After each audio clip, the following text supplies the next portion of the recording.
Welcome back everyone. Today we are diving into NumPy array functions. This plays a crucial role in making NumPy such a powerful tool for numerical computing. NumPy offers a wide variety of functions to work with arrays, allowing you to perform creation, manipulation, mathematical operations, and the statistical analysis efficiently. Understanding these commonly used functions will help you to unlock the true potential of NumPy in your project. So let's get started.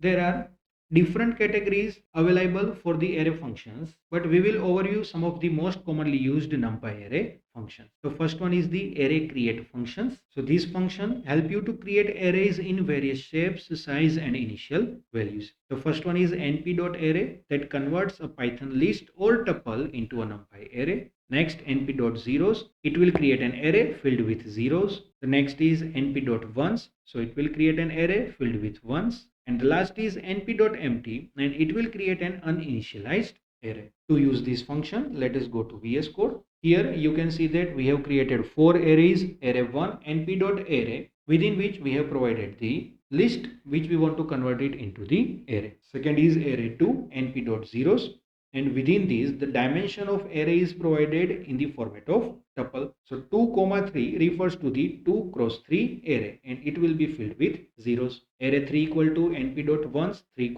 2. It means it will create a 3 cross 2 array with all the values being 1. And array 4 equal to np.empty 2, 2 refers to the 2 cross 2 array, and it will create an uninitialized array. We have printed all these arrays, so let us run the program to check the output. So here you can see that the first array is created 1, 2, 3. The second 2 cross 3 array is created with all the default values being 0.0, that is in the float data type. Next, ones array is created and it is having the dimension 3 cross 2, and the last empty array is created and it is the uninitialized array. Next, we will understand about the array mathematical functions. These functions perform element-wise mathematical operations. Some of the widely used mathematical functions are noted over here.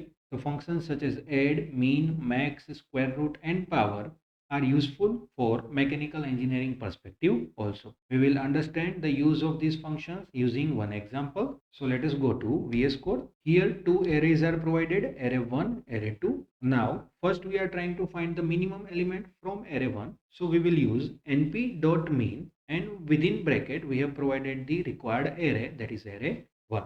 So this function will give us the minimum element present from this array 1, and that will be 1. Next function is max, and within its argument array 1 is provided, so it will find the maximum element from given array, and that will be 9. Next is add function, and within its bracket two arrays are passed, that is array 1 comma array 2. So it will add each element of this array and it will be stored into the variable result underscore add. So the output of this result underscore add will be element wise addition, that is 2, 6 and 12. The next function is square root, so it will find the square root of each element of the array 1, and we will get the output 1, 2 and 3. Next function is the power, and here you can see that the first we have provided the array, and then after we have provided the power for the each element. So this will find the power of each element present in the array 2. So it will find the square of each element. So output will be 1, 4 and 9.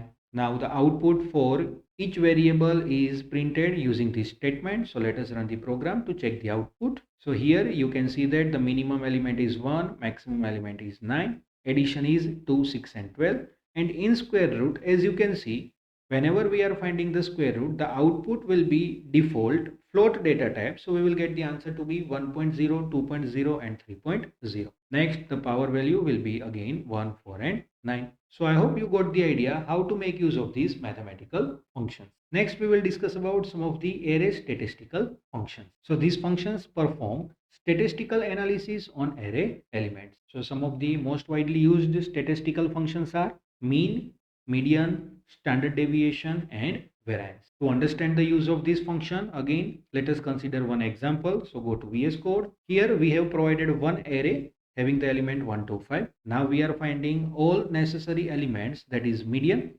So we will type np.median, and within its argument we will pass the array for which we want to find its value. Same way we may use the functions mean, standard deviation and variance. and the answer for all these variables are printed using this print function. So let us run the program to check the output. So here you can see that the value of median is 3.0. That is the middle element present in the given array when it is sorted in the ascending order. Next is the value of mean, that is the average. So it is the sum of total numbers divided by count of total numbers. The next is standard deviation, and the last one is variance. So if needed in any mathematical computation, we may find the standard deviation and the variance value also directly by using this inbuilt function. So in this session, we explored the most commonly used NumPy functions and categorized by their purpose. So whether you are creating arrays, performing mathematical or statistical calculations, NumPy has the tools that you need. These functions are the building blocks for solving complex numerical problems efficiently. So practice these examples to master their use and unlock the power of NumPy for your projects.